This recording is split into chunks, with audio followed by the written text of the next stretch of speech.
নমস্কাৰ বন্ধু বান্ধৱীসকল স্বাগতম জনাইছোঁ জব এডুকেশ্যন ইউটিউব চেনেল টুজবলৈ। বন্ধু বান্ধৱীসকল, আজি মই থাৰ্ড গ্ৰেড আৰু ফ'ৰ্থ গ্ৰেড চাকৰিৰ এটা বিশেষ বিজ্ঞাপন লৈ আপোনালোকৰ ওচৰলৈ আহিছোঁ। এই থাৰ্ড গ্ৰেড আৰু ফ'ৰ্থ গ্ৰেড যিটো বিজ্ঞাপন আহিছে, সেই বিজ্ঞাপনটোত আপোনালোকৰ শিক্ষাগত অৰ্হতা গ্ৰেজুৱেট, হায়াৰ ছেকেণ্ডেৰী লেভেল আৰু মেট্ৰিক লেভেলৰ আহিছে। গতিকে বন্ধু বান্ধৱীসকল, ইয়াতে মুঠ পদ 569টা পদ আছে। ঠিক তেনেদৰে গ্ৰেজুৱেট লেভেলৰ কিমানটা আছে, হাই ছেকেণ্ডেৰী লেভেলৰ কিমানটা আছে আৰু HS লেভেলৰ কিমান পদ আছে, এই সকলোখিনি বিষয়ে আপোনালোকে সবিশেষ জানিবৰ কাৰণে ভিডিঅ'টো শেষলৈকে চাব লাগিব। আৰু বন্ধু বান্ধৱীসকল, আপোনালোক যদি মোৰ চেনেলত প্ৰথমবাৰলৈ আহিছে তেন্তে চেনেলটো ছাবস্ক্ৰাইব কৰি কাষতে থকা অল নটিফিকেশ্যনটো অন কৰি দিব। আহকচোন আজি ভিডিঅ'টো আমি আৰম্ভ কৰোঁ। নমস্কাৰ বন্ধু বান্ধৱীসকল, বিজ্ঞাপনটো আপোনালোকলৈ আগবঢ়াইছোঁ। এই বিজ্ঞাপনটো আপোনালোকৰ কাৰণে বহু মূল্যৱান হ'ব, গতিকে ভিডিঅ'টো শেষলৈকে চাব। ইয়াতে প্ৰথম মই আপোনালোকক দেখাইছোঁ, এই বিজ্ঞাপনটো আপোনালোকে চাওক। 4 এপ্ৰিল 2025 তাৰিখে প্ৰকাশ হৈছে। এতিয়া আমি আহোঁ ইয়াৰ যিখিনি পদ আছে পদখিনিৰ বিষয়ে। প্ৰথম আমি আৰম্ভ কৰিছোঁ আপোনালোকৰ চাওক গ্ৰেজুৱেট লেভেলৰ যিখিনি গ্ৰেজুৱেট লেভেলৰ পদ আছে, গ্ৰেজুৱেট লেভেলৰ কি পদ আছে আমি সেইখিনি বিষয়ে আলোচনা কৰিম।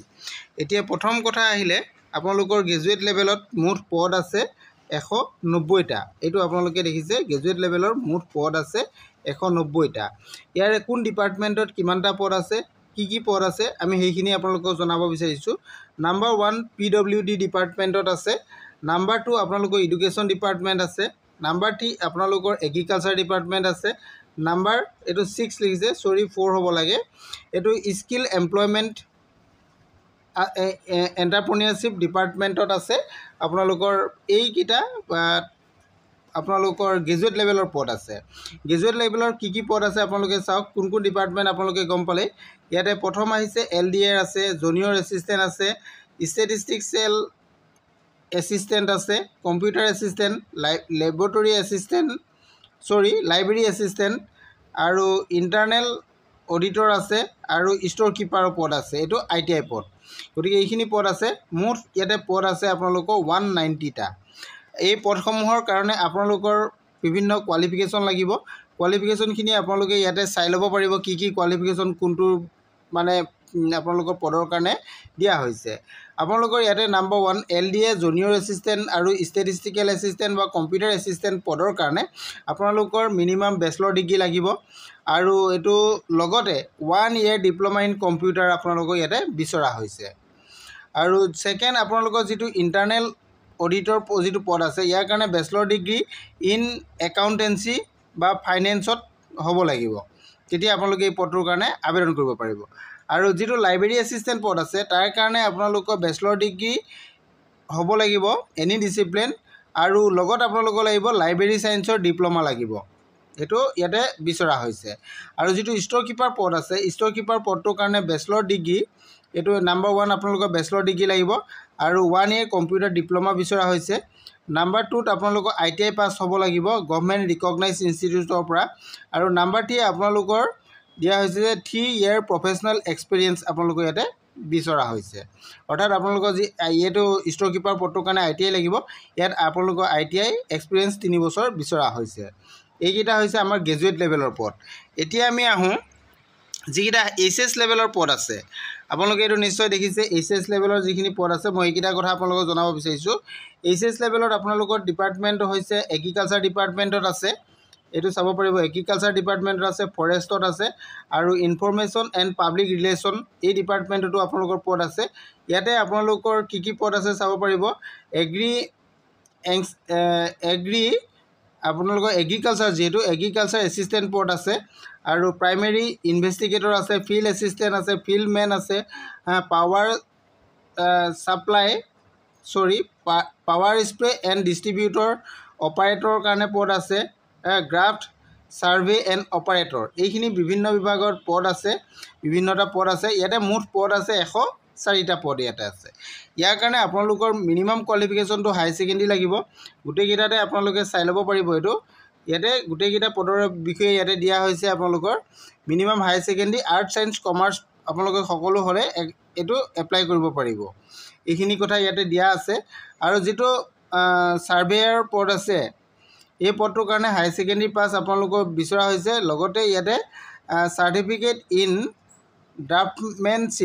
ড্ৰাফটমেনশ্বিপ ফ্ৰম ৰিকগনাইজড ইনষ্টিটিউট, এইটো চাৰ্টিফিকেট আপোনালোকৰ থাকিব লাগিব। আৰু যিটো fieldman and power survey spread and distributor operator আছে এই পদটোৰ কাৰণে higher secondary art science commerce যিকোনো হ'লে হৈ যাব। আৰু ইয়াৰ লগত আপোনালোকৰ লাগিব চাৰ্টিফিকেট বা ডিপ্ল'মা ইন ইণ্ডাষ্ট্ৰিয়েল ট্ৰেইনিং। আপোনালোকৰ ইয়াতে ইণ্ডাষ্ট্ৰিয়েল ট্ৰেইনিঙৰ চাৰ্টিফিকেট আপোনালোকক প্ৰডিউচ কৰিব লাগিব। এইখিনি আপোনালোকে নিশ্চয় বুজি পাইছে। ইয়াতে আপোনালোকৰ হায়াৰ ছেকেণ্ডেৰী লেভেলৰ 104টা পদ ইয়াতে আছে। আৰু আমি এতিয়া আহোঁ ফ'ৰ্থ গ্ৰেড যিখিনি পদ আছে, ফ'ৰ্থ গ্ৰেড পদকেইটাৰ কাৰণে আপোনালোকৰ কি কি পদ আছে আৰু কিমান কোৱালিফিকেশ্যন আছে চাওঁ। ফ'ৰ্থ গ্ৰেড আপোনালোকৰ PWD ডিপাৰ্টমেণ্টত আছে, এডুকেশ্যন ডিপাৰ্টমেণ্টত আছে, এগ্ৰিকালচাৰ ডিপাৰ্টমেণ্ট, ইৰিগেশ্যন আছে, আৰু আপোনালোকৰ চেৰিকালচাৰত আছে, ফৰেষ্টত আছে, এইকেইটা বিভাগত আছে। ইয়াতে আপোনালোকৰ পদ থাকিব ফ'ৰ্থ গ্ৰেডত পিয়ন, চকীদাৰ, ৱাটছমেন, মালি, তেনেধৰণৰ আপোনাৰ নাইট চকীদাৰ, এইখিনি পদ আপোনালোকৰ ইয়াতে থাকিব। ইয়াতে মুঠ পদ আছে 275টা পদ আছে। ইয়াৰ কাৰণে আপোনালোকৰ কোৱা হৈছে যে মিনিমাম এডুকেশ্যনেল কোৱালিফিকেশ্যন গ্ৰেড 4 পোষ্টৰ কাৰণে ক্লাছ 8 পাছ হ'ব বিচাৰিছে।